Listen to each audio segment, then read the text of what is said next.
Welcome to the Success School podcast, back with another episode, guys. Thanks for joining us. Steph, how are you feeling about our money mindset episode? I am so excited to dive into money mindset hacks with you guys. But before we kick off, I want to say Happy New Year's Day, 1st of January 2024. Holy shit. First of all, how fast did last year go? Damn quick. Best year of my life, though. Best year of our lives, for sure. We've been reflecting on that. Besides the wedding. Obviously, that was the year before, but you know. And buying our dogs. Anyway, we're currently in Bali. We're soaking up some well-deserved chill time and absolutely zero cocktails because we're currently on 75 hard. We've been doing lots of workouts, lots of live chats. It has been magic. And we thought, what better way to start the new year than with a bit of BME? And that is big money energy. 2024, new year, better you and better us as well. Tim is cringing watching me say this. I have not read these notes, so this is super cringy. I love it. Guys, everybody wants to tap into a bit of BME, right? So in this episode, we're going to share with you the 5 money mindset hacks to get rich in 2024. But before that, we're going to dive into our lesson of the week. Tim. All right. Steph loves kicking me into gear for the lesson of the week, always first. So I'm hitting you guys up number 1 here. So I did see this morning on Facebook, and people always complain that they don't have time to grow a business, which is absolute bullshit for most part. I know that you have shit on, okay? Everyone has stuff on. But let's hypothetically say that you work full time, you fucking hate it, you want to get out of it, you want to start a business. When do you have time to grow a business? Well, the answer is the weekends. So there are 52 weeks in a year, 2 days in a weekend. That's 104 days per year available for you to grow your business, okay? It's more about priorities. And if your priority isn't getting out of the situation you're in, that's fine too, but you do have time. So don't complain that you don't have time, okay? The complaint always shouldn't be about time. It's what you're prioritizing. And if you want to prioritize everything else other than creating the life of your dreams, that's your shit, okay? And you won't be successul. And I don't mean to be like full on with real this. Talk for your January 1st. January 1st. Get it together. Steph, what about your lesson? I want to touch on that. I love that. And I do think business can be stressful, and I think that like life can be stressful, right? But I think the point that Tim and I were also discussing was that the actual work isn't that hard, right? It's the emotional stuff. The emotional stuff is what makes it hard. So the fear, the doubt, the angst, the not knowing what to do next, the overwhelm, the overthinking, the paralysis, like all of that stuff is what makes it hard. But the actual work itself, like when we make a marketing plan, it should take you like 3 hours a week. Like it's actually so simple. Way less. Yeah, at most. It's actually so simple. And yet most people just spend so long just debating about it or freaking out and being like, is this in alignment? I'm not sure if this is right for me. Like, and all that emotional stuff is what makes it so hard. And so when we talk about working hard and maybe working on weekends, a lot of you are going to be like, yeah, but I'm going to burn out. It's like, well, actually the workload probably isn't the thing that's going to cause you to burn out, but the overthinking and the emotional stuff that you bring to that work, right, is going to, of course, make you burn out. So it's really checking in with your emotions as well. And if you have a lot of emotional blocks coming up, if you feel a lot of fear, a lot of doubt, a lot of angst, then we recommend probably working on that first before diving into business. Yeah. If you've got mindset stuff, you're going to have a very hard time growing a business, okay? We've seen that time and time again. Everyone's got mindset stuff, but you need to recognize that and overcome it. Doing nothing about your mindset stuff is going to be doing nothing about your business growth. Yeah, for sure. My lesson of the week is I actually got this from Andy Frisella, and as much as I kind of already knew it, it was a beautiful reminder, and I really wanted to reflect it back to you guys. Business takes time, okay? And it's like a recipe. If you follow the ingredients perfectly and the cooking instructions to a T, you're going to get a positive outcome, right? So if you're baking a cake and, you know, you followed the recipe perfectly, you're going to have a perfect cake, right? But if some of the measurements are wrong, and the measurements here might be your skills, right? If you don't have the skills, if some of the measurements are wrong, like you wouldn't, you know, measure a cup worth of flour if you didn't have a cup, yeah? So you need the skills, first of all. Or if you cook it using the wrong equipment, so maybe the strategies are off, or you mess up the cooking time, how long you try it for, it's not going to work out. Now, you wouldn't put a cake in the oven and expect it to be done in 5 minutes, okay? It takes time to build a masterpiece. And I think what we see so often things going wrong is that people show up for a couple of weeks and they're like, no one's buying, I'm going to shut this business down, it doesn't work. They get in their head about it. And it's like, guys, if it was that easy, everybody would do it. And that is why I think on social media, everyone says like, oh my God, it's so easy. It's not easy, okay? I want to be really clear. It's not easy. It gets to be easier than what you're making it because mostly humans overcomplicate, but it's not easy, all right? And it takes time. And the minimum, when you're trying a new marketing strategy, the minimum time that we recommend to try a new marketing strategy is 6 weeks. 6 weeks of showing up and just getting the data, seeing if it works, seeing if it lands before anybody is going to probably you're going to have interest or buy things. It takes time. If you can't hack that, then maybe you really need to think about and rethink about your business decision to be in business, or potentially getting some supplementary income to support you so that you can take the time that you need to actually grow this. Another cool analogy with this one is if you want your cake to bake faster and you're currently cooking at 240, you're not going to turn it up to 480 because you're just going to get a burnt piece of shit cake. Okay. And that's what happens with business. People put so much pressure on getting the business done quicker and growing the business faster that it actually ruins the business. Absolutely. So guys, let's dive into today's topic. Here's how we tap into BME, that's big money energy, every year. In this episode, we're going to share with you 5 of our favorite money mindset hacks to get rich in 2024. Tim, you are going to kick us off today.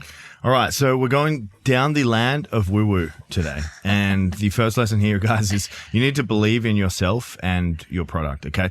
So imagine if I was trying to sell you Success School and I thought that it was shit and people couldn't get results of it. Okay. And I was getting on sales calls and I was giving that energy. People would be able to feel it. But I 100% think if you're listening to this right now and you sign up to Success School, get on calls with Steph and I, do the work, show up and all the things, you are going to build a 7-figure business. That is undeniable for me. And I have the belief and in my product and myself that I'm going to get that result for you. And that comes across in this podcast right now.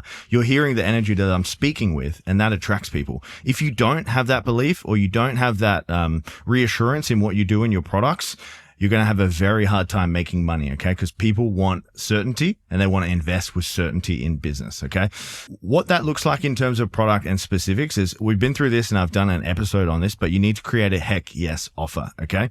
A heck yes offer needs to be profitable. It needs to not give too much of your time away, but needs to bring a big ROI from or for your clients here. So the next piece here, guys, is you need to have unshakable belief in your skills. Okay. That's going to look different for every single person. Maybe you need to upskill in your business or your craft. Maybe you need to get more clients as proof for yourself that you know what you're doing. Maybe you need to get more testimonials or feedback. Maybe you need to figure out that you still need more confidence and you need to go get that for your business. So I'm going to tell you guys the story about personal training. So my first offer as a personal trainer, I came back from America. I was a strength coach at the University of Arizona and I worked in a place called Zoom Fitness in Marmion. Okay. It was basically an old people's gym. So what I did coming back into it, I said $1 personal training sessions. Okay. And I advertised that on my personal Facebook. And what do you know? I got fully booked very quickly. Okay. So I was in America. I learned the skills. I was a pro strength coach and I was offering $1 sessions. $1 sessions, first of all. So you're fully booked, but you're probably making like $20 a week. Yeah. $20 a week. So I didn't even care. I just wanted to like give value because I was super passionate about it. And then, from $1 sessions turned to $50 sessions pretty quickly a couple of weeks later. And, what do you know? I had 20, 30, 40, 50 clients. And then that was enough to start my own gym. And the reason for that is because you believed. Yeah, 100%. You believed. You knew that if you could get them in the door and they could experience you, then they would see that you were the best PT in Perth, which was absolutely your belief system at that point in time. And so you were able to go from $1 to $50 really quickly because you did know that once you got them in the door, it was going to be a no-brainer for them to continue to stay on with you, right? So I need to ask you guys a question, and that is, what needs to happen for you right now to back yourself 100%? Back your service, back your products, back yourself, because you need to go and create that in 2024 in your business. That is the time we're recording this. And if you don't have that going into next year, you're going to be in the same small money energy that you are right now. As opposed to the BME. Big money energy.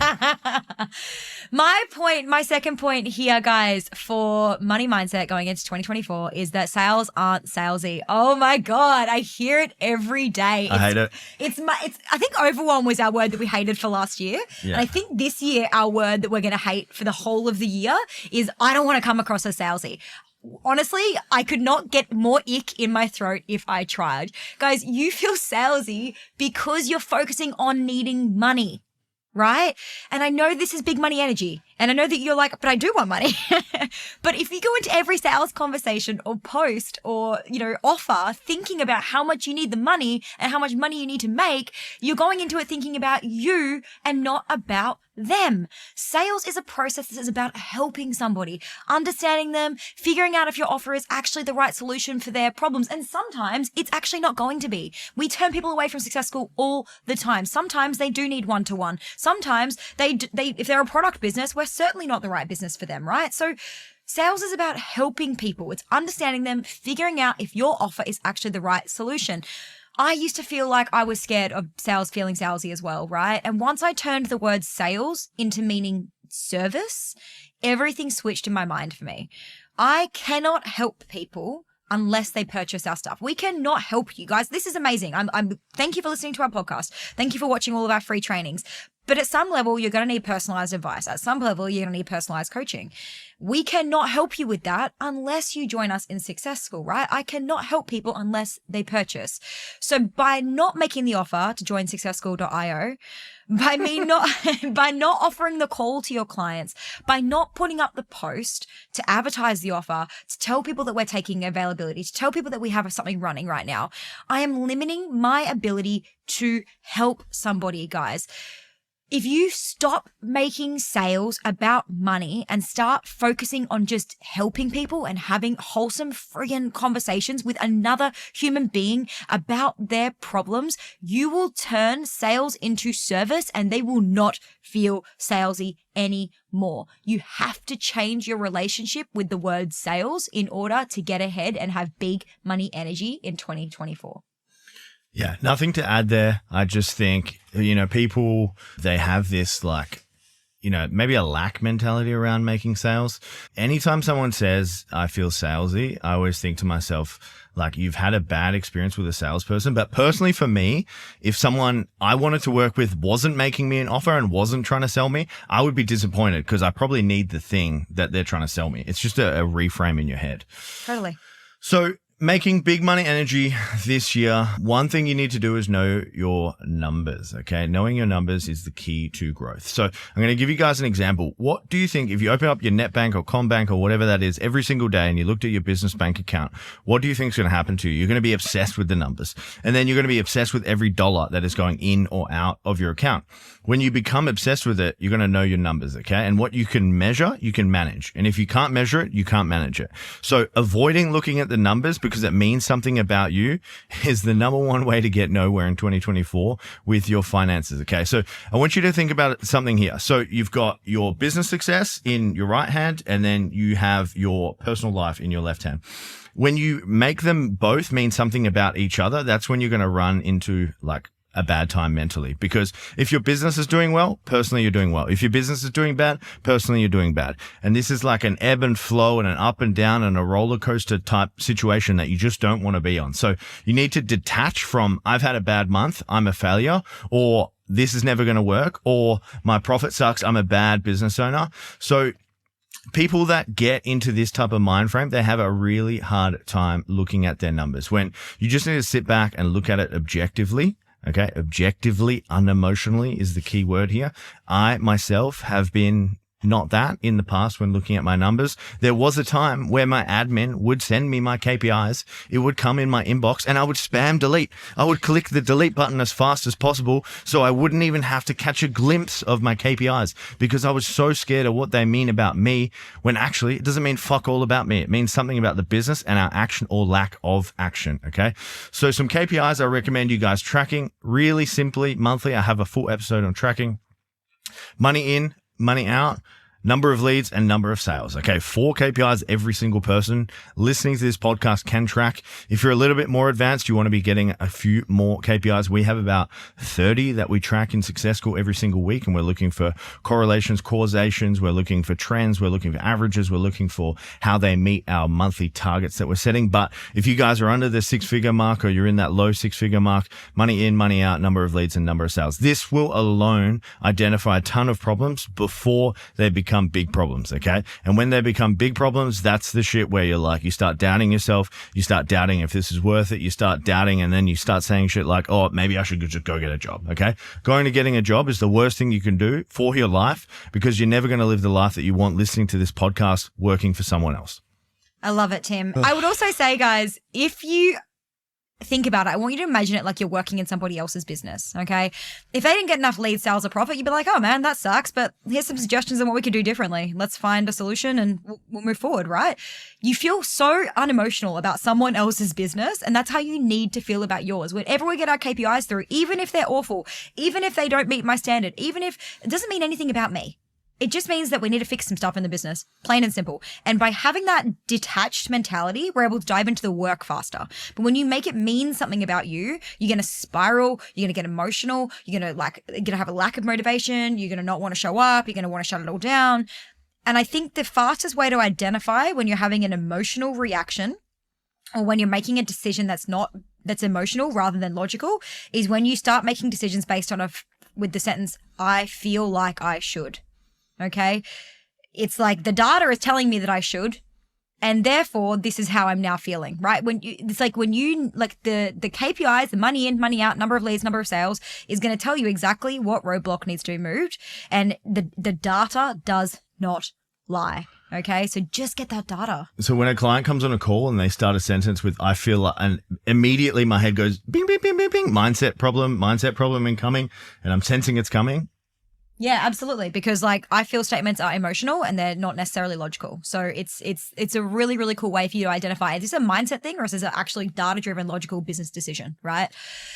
The fourth big money energy, money mindset hack for you guys is to address your money stories. If you've ever felt guilty for making money, guilty for increasing your price point, scared to do that, you have money stories. If you've ever felt like rich people are assholes or success makes people bad or that money is gross or dirty, you have money stories. If you think that money doesn't grow on trees or feel like no one's got any money or people aren't spending right now, you have money stories. And as somebody who has grown up with all of these stories, plus so many more, and Tim can testament to that, this has been the number one thing that has almost ruined all of my businesses and created massive amounts of pain for me, okay? From the point of my first business, I just only looked at revenue and I wouldn't look at outgoings or profit because I was too scared, right? And it meant that eventually I had to make some really incredibly big and rash decisions with my business that were very, very painful for me. I could have got it back on track if I'd acknowledged the issues much earlier, but because I had an avoidance tendency to the money, because I had a story about the money and what it would mean about me, I almost sent that business into a massive, massive financial loss, okay? And the money stories have come up in so many ways. I can't increase my prices. I feel bad, all this stuff that comes up, and it stops you from making forward-moving decisions, okay? If I didn't address these stories, if I didn't change them, there's absolutely no way that I would be here today. Today, I see money as nothing but a tool, okay? It is something that helps me get through life more comfortably and that helps me help more people, and it helps us help more people. And there's something that that's the way that you need to witness it. It's just nothing, because money is really just nothing. It's just dollar bills and it's just zeros in a bank account. It's literally data on a screen. And so it actually means nothing, but we put so much meaning into it as human beings. And I really encourage you guys to get your money stories straight. You first of all have to identify them. And in order to identify them, I highly recommend just go to Google and type in money mindset quiz, okay? There's heaps of awesome self-assessments that you can do on there that give you suggestions on how you can work on this, okay? You got to figure out what the story is, and then you got to actionably try to change it, okay? And I can guarantee you that your relationship with money will either expand your bank account or it will keep it running on fumes. All right, guys, we have our last one here. And before I get into this, I want to preface that if this makes you cringe, you've probably got some money mindset issues, okay? This is the number one. So when I say this, I want you to immediately check in with yourself and be like, oh, shit, what do I feel right here, okay? And the fifth one for big money energy for next year this year is make as many offers as possible. Now really check yourself, okay? Make as many offers as possible. How does that feel for you? How does that sit for you? And by make as many offers as possible, I don't mean discounting, but I do mean having more conversations, sending more emails, posting in groups, getting to more events, and making more offers about your service. Every holiday, every event, Christmas, New Year, Black Friday, Easter, whatever it is, you should be thinking about how you can make more offers or changing the offer or making it sound different, because the more offers you make, the more money you are going to make next year. If you sit there twiddling your fingers, waiting for clients to come to you, you are going to be forever a brokey, okay? And no one wants to be forever a broker. You need to make offers. And if you can't make offers and you got money mindset stuff, go get that shit sorted, because that will fester into not a successful life or business. Tim, we have been here. Well, yeah, many times. We have been here, guys. So we speak from experience. Yeah, this is not like us above you. This is us figured this out not that long ago and have now moved through it, right? But there was a period of time where like Tim felt really uncomfortable making sales, right? And then like the very next day after he worked on this with his life coach around his money mindset, the very next day he made a sale. He went out, he made some offers, he made a sale, right? And one thing that we have both learned this year is making offers does not make you cheap. It does not make you salesy. It does not make you anything. All it does is actually it makes you money, which is the craziest part. That's crazy. Weird. Makes you money. So crazy. And that's why we're keeping it as number 5 in our money mindset hacks to get rich in 2024. If you want big money energy, guys, make offers. And if that makes you feel sick, then you need to do the money mindset work, guys, because your relationship with money is either going to make you rich or it's going to keep you broke. There is no in between. Let's dive into our listener questions, Tim. I will let you kick off with Nicola D. So, how do you stay on track when you've got everything set up and ready to go? So you might be writing or recording content, maybe your hair and makeup's done, all the things, and then the kids have a meltdown. How do you not let it affect you, and how do you just get on with it? So this is hilarious because I don't have kids and I have never worn makeup in my life. So this is going to be completely mansplained on this question. So I'm going to liken it to, I sometimes get on group calls and we have a housekeeper and she's fucking banging the vacuum cleaner on the wall. She and does bang my around dogs a are lot. fighting and it sounds like one of them's going to die. And then, you know, the neighbors start up a chainsaw and just all this shit is going on. But I just literally, I stare at the camera and I put 100% focus into the camera and what I'm delivering at that exact moment, and I just drown out the noise of what is going on. So I would just find a quiet-ish, dark, or not dark room, but quiet-ish room where you cannot be interrupted, and you just need to put that shit to the side and think about your big goal here. So your big why, your big goal, and that relies on you showing up for content. That relies on you giving your best energy for the content that it needs, not thinking about the kids having a meltdown. Because I think your kids having a meltdown is never going to change. I think kids are always having a meltdown probably until they're like, she has teenagers. Yeah, She has so they're probably never not going to have a meltdown. So you need to realize that this is actually your life now. And they're going to be having a meltdown all the time. That's what I think as well. Is like, well, are things actually ever going to change? No, they're not. So I need to make the best of the current situation. Steph, what you got on this? Yeah, so where are you trying to make it too perfect? Where are you trying to make it too perfect? Because like, you know, do you have to have your hair? I mean, I'm a big fan of having my hair and makeup done for stuff, but also I have the 5-minute fucking face wash that I can do, the pull my hair all the way back into a messy top bun if I need to. Like, how can you just make it super quick? Where are you trying to make it so perfect that, you know, you can't get up and record? And Nicola, I know you inside out. You are probably the most disciplined person I've ever met in terms of the way that you apply yourself to your athletic endeavors. And I'm telling you right now, you just need to apply that same level of discipline to this. You have to show up even when it's not convenient. You have to show up even when you're tired. You have to show up even when you don't have the energy for it. And I think it's not, and not needing it to be perfect, right? But in addition to this, the content that you're recording and the stuff that you're trying to do, it doesn't actually take that long if you just have the time set aside to sit down and do it. So if you have the time, if you can get out of the house and even hire a room for an hour on one day, you'll get it done, right? Because it will take you as long as the amount of time you give yourself. Right. And that's for all human endeavors, guys. If you give yourself 2 hours at the gym, you'll take 2 hours at the gym. If you give yourself 20 minutes at the gym, you're going to get the hardest workout of your life done in 20 minutes. Right. So you will take as much time as you allow yourself. So I would recommend, you know, on the weekends, I know that you get out a lot, do a lot of athletic activity, dedicate an hour of that time to hiring a private room somewhere for an hour. It costs you like $35, recording your content, getting out and going and living your life, and do that every single weekend. And you're going to have a system, a process for doing this in a way that's not going to get in your way. Okay. All right, next question, and I would love to answer this one first before Steph steals the limelight on this, but I'm going to ask myself this question and then answer it. So how do you move forward again when you're feeling stuck about the growth of your business, overwhelmed, and just want to reset everything? Don't know the right next step to take. So my answer for this one is you need a coach. In all honesty, like throwing in the towel, resetting, starting again, etc. might be a dramatic move, especially if the answer is very simple. Usually the answer or the next step you need to take is very simple. And usually the second answer here is do more sales and marketing. And if you're not getting a result from sales and marketing, you need to look at your sales and marketing and understand if it is working or not. So usually there are issues that can be fixed in this scenario, but you need someone from outside to identify it and someone that knows what they're doing. So my number one piece of advice, and I know we run a coaching program, you don't have to come to us, but get outside advice on your situation and what you need to fix rather than just feeling stuck. Okay. And if you can't afford it, or you're not in a position to invest in it, make it happen. Okay. If that means going and taking a part-time job, working somewhere, doing some contract work for a little bit, but taking the next step in your business sometimes is buying speed from people who have been there. Okay. And that's like the whole benefit of hiring a mentor or a coach is they've probably been where you want to go. Steph, what's your take? I would like listen to last week's episode if you haven't already, Christine. We talked a little bit about the fact that, like, you know, the people who are ahead of us, they don't get shiny object syndrome. Like, it's going to be hard. Every single business is going to reach points like this where you just feel like it's not working, nothing's going to work. It's, you know, it's too hard. No one's ever going to buy. It's taking up too much of my time. And every single time that we have been here with a client, it's been the smallest tweaks. It is actually like you've come so far to get to this point. You've created a business, you've named it, you've created offers, you've created marketing, you've started building a brand, you've been creating content. Like, I don't know how far in you are, Christine, but you know, for some of you, you've worked with clients for years, and stopping that now just because it got hard rather than just fixing the one tweak. And yes, right now you can't see it. This is where coaches come in to be the most valuable asset that you have. Because we could give you one tweak right now if we knew what your problem was that could change the course of your entire business. You know, I had a client that came to me, you know, a year ago, and she was like crying and she was, you know, freaking out because she wasn't profitable.